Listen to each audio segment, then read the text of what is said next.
Салют, интеллигенция! Очередной выпуск антизомби, и сегодня рассмотрим ставший вдруг таким популярный вопрос русских к украинцам: где вы были 8 лет?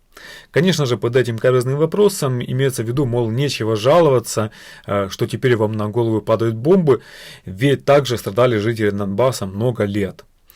Но давайте будем честными, подобная риторика появилась не с подачи обычных людей. Нет, ее массированно продвигали через российские средства массовой информации. Иными словами, рядовой гражданин Российской Федерации вряд ли толком понимает, кто же кроется за этим тезисом. Но звучит он убедительно. Ну что ж, давайте попробуем ответить на этот вопрос. Итак, первое, на что обращаешь внимание, это ненормально быстрое развитие интереса к Донбассу у людей, которые до последних дней вообще не знали, что там происходит. Мне довелось несколько лет назад пообщаться с группой студентов со всей России, в том числе и в самых удаленных уголков. Так вот, более-менее понимали, что происходит в Украине, разве что москвичи и питерцы. Ну, к ним можно добавить жителей Белгорода и других приграничных городов. Остальные только слышали названия Донецк и Луганск по телевизору. Ни о причинах конфликта, ни о его сути они понятия не имели.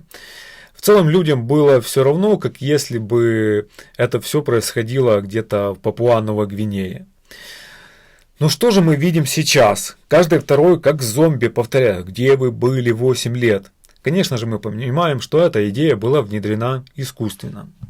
Начать отвечать на этот вопрос хочется статистикой. Знают ли вопрошающие россияне, что около 1,5 миллиона жителей Донбасса бежали после начала военных действий на территорию Украины? Несколько нелогично, не находите? Если Украина их там бомбила, то почему же добрая половина донбассцев искала у нее защиту? Аргумент второй. Именно Россия препятствовала введению миротворцев на территорию так называемых ДНР и ЛНР. Это моментально бы решило вопрос с обстрелами, но нет, политические интересы оказались важнее жизни людей. Аргумент третий. Говоря о бомбежках Донбасса, каким образом вы уверены, что это именно украинские ракеты и бомбы? Ведь вы сами сейчас с пеной у рта доказываете, что украинцы бомбят сами себя. А наоборот быть не могло? Двойные стандарты, господа. Ну и закончить этот спич хочу фразой из интернета. Звучит она приблизительно так. В 2014 году я была Катя из Донецка. В 2022 году я была Катя из Ирпеня под Киевом. Куда мне, блядь, переехать, чтобы меня перестала спасать эта ебучая Россия? Резюмируем вышесказанное.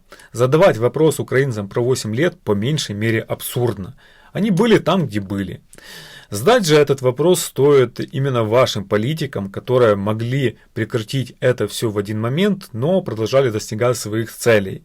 По сути, уже сейчас можно предположить, что Донбасс был этакой репетицией перед полномасштабным вторжением в Украину.